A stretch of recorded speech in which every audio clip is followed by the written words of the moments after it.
As Ruby Payne suggests, we first box in the title,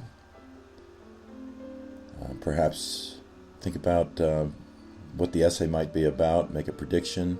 In this case, all we have is the author's name. I do know that Virginia Woolf was an influential, important 20th century British writer.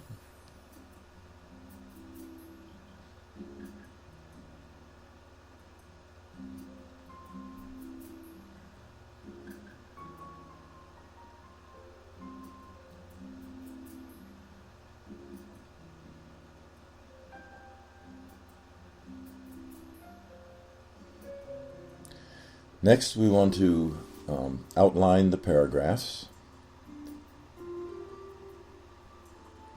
I'll outline the introduction separately,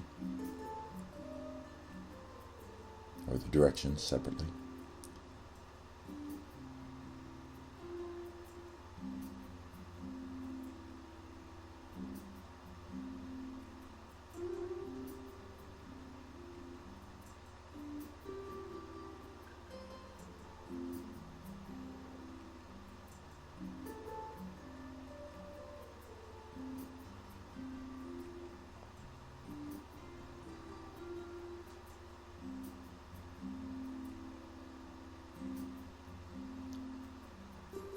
Well, it looks like we have two paragraphs. They're both about the same length.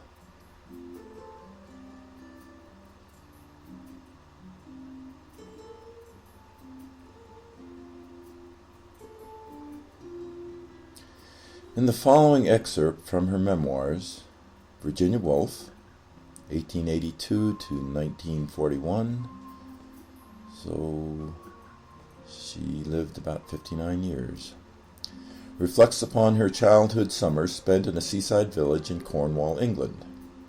Read the passage carefully, marking as appropriate, and then write a paragraph summarizing and explaining Woolf's main idea. Try to catch the author's complexity and tone in your summary.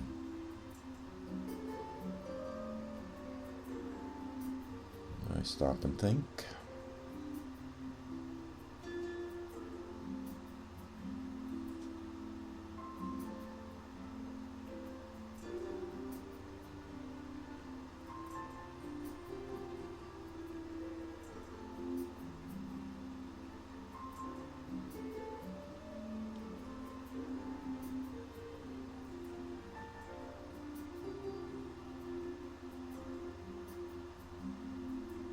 Circle key ideas,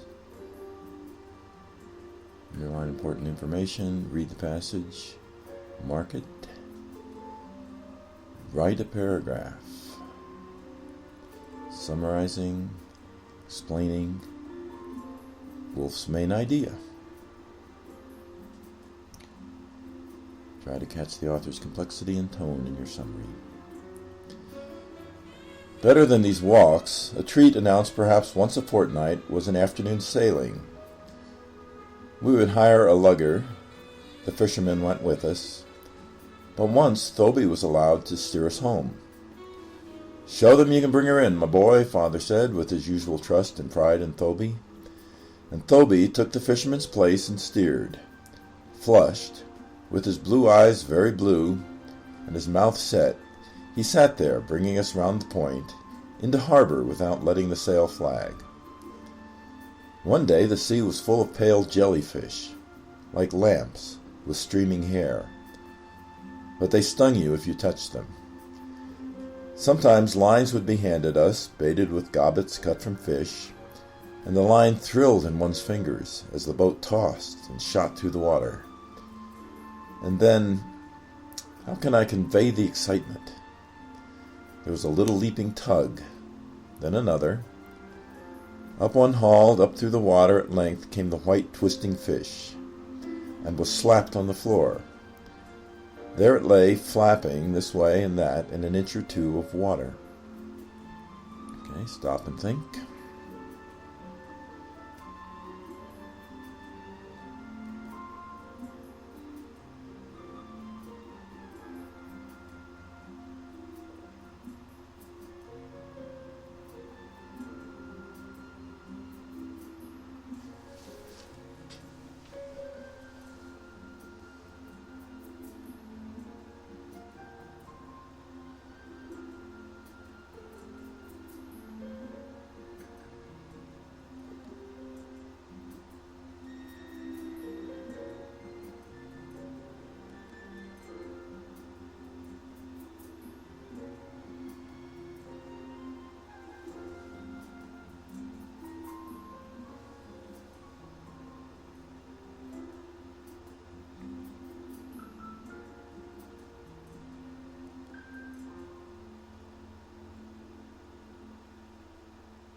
Once, after we had hung about, tacking and hauling in gunnard after gunnard, dab after dab, Father said to me, "Next time, if you are going to fish, I shan't come.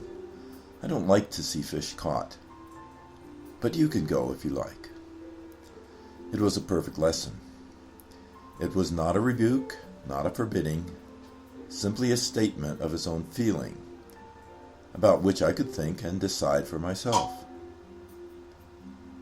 Though my passion for the thrill and the tug had been perhaps the most acute I then knew, his words slowly extinguished it. Leaving no grudge, I ceased to wish to catch fish. But from the memory of my own passion, I am still able to construct an idea of the sporting passion. It is one of those invaluable seeds from which, since it is impossible to have every experience fully, one can grow something that represents other people's experiences. Often one has to make do with seeds, the germs of what might have been, had one's life been different. I pigeonhole fishing thus with other momentary glimpses, like those rapid glances for example, that I cast into basements when I walk in London streets. Stop and think.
Before we finish, let's take a quick look at the idiom pigeonhole. I pigeonhole fishing thus with other momentary glimpses. It means she files it away, like people who keep pigeons might put them in their roost in the little place. She files it away in her memory.